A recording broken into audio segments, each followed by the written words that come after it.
Okay, so here we are today.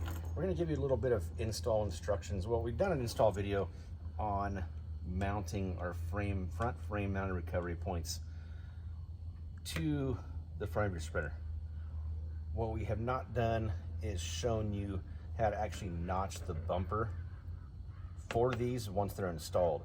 We're going to give you some reference dimensions on how to do it, but these are, again, reference dimensions. So it's going to be more on trusting your eye and how it looks, and it's going to be multiple test fits because the shape of the bumper and the bumper shroud, there's no real square line to go off of or true reference point. We've done a few of these and they're all kind of a little bit off and they're not exact. You can see these bolt holes here for this front cross member. Those are even offset a little bit, so you can't really use those that well. We have those bolts out because we have our skid plate off right now. But what we're going to do is we're going to kind of show you how we do it, and this is going to be some reference information you're going to put onto your bumper before you take the bumper shroud off, and before you install these and before you cut the holes for your bumper.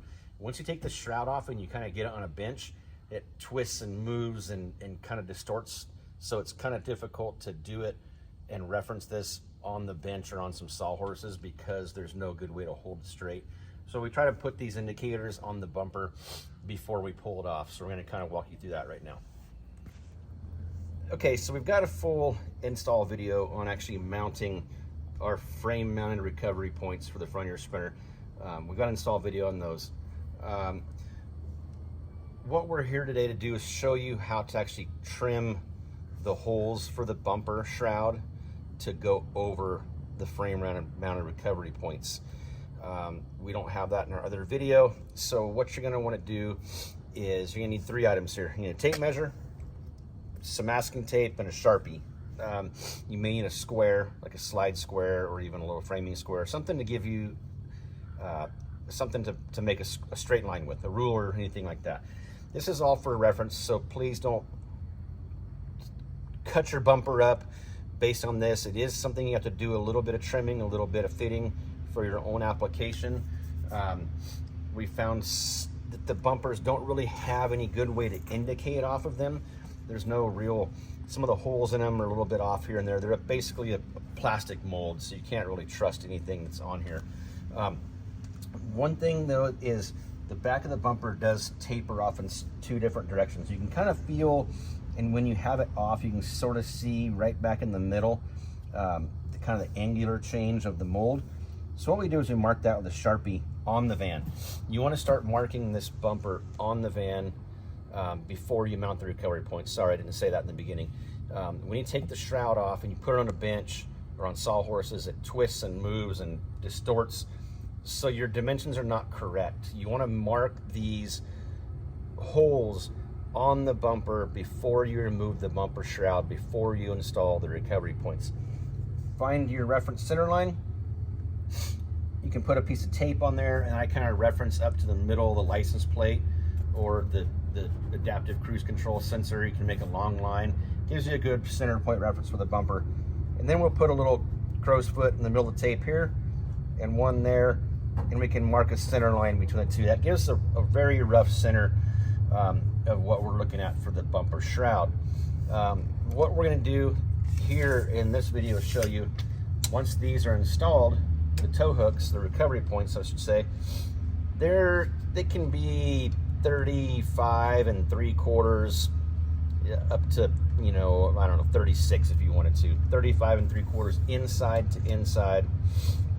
They're 3/4 plates. They're 37, just over 37, almost 37 3/8 outside.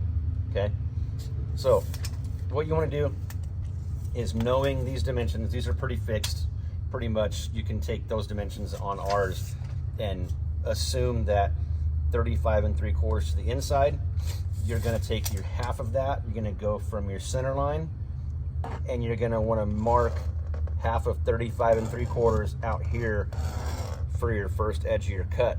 So before you're marking your bumper, you're going to want to take that zone and put a bunch of masking tape there so that you got a place to mark place to scribble out your notes, do whatever you want to do, make your mock-up hole onto tape so you're not marking up your bumper. So we'll make a big long, you know, 4-inch wide patch of tape all right here, and then we measure out to our inside cut and our inside cut, and we'll make our lines, reference lines, and then typically at that point we'll pull the shroud off of the van, and then we'll kind of show you what we do from that point on. We're gonna leave the shroud on, but we'll kind of reference the dimensions of what we're gonna do from there on. Okay, so on our bumper shroud, onto our tape that we put in here, we measured from center line out 17 7/8 and made a straight line. You can go like 18 inches. A little clearance around this is not gonna hurt. So you can go, you know, 17 and a half, I should say, not 18, ignore that. 17 7/8 to about 17 and a half. That'll pull you a little more this way, and make a straight line. You can continue your tape up. You can pull from center line over here, 17 7/8. You can pull from the center line over here, 17 7/8, and make a straight line. Because even though your bumper's curved, these are in line with the frame. So they're like skewed to the bumper, but they're straight with the frame. You want your cut straight. Make a straight line. You can stand back, you can get in a creeper, you can look at it, you can make sure it's straight with the frame. And then you're gonna offset from that line over about 1 inch. These plates are 3/4, but give yourself a little bit of room. So you're gonna take this line, you're gonna move over 1 inch, you're gonna make another straight line, okay? Get back, check it, make sure it looks square with the frame rail. And then from the back of the bumper, back here at the molding, at actually this big lip right here, you're gonna come in 1 inch from this line and make a line straight in line with it. You can see this flange right here in the mold of the bumper. Offset that 1 inch. And then you're gonna offset the back of that line up about 5 inches forward. So you're about 1 inch wide and about 5 inches this direction for your bumper shroud to cut your hole.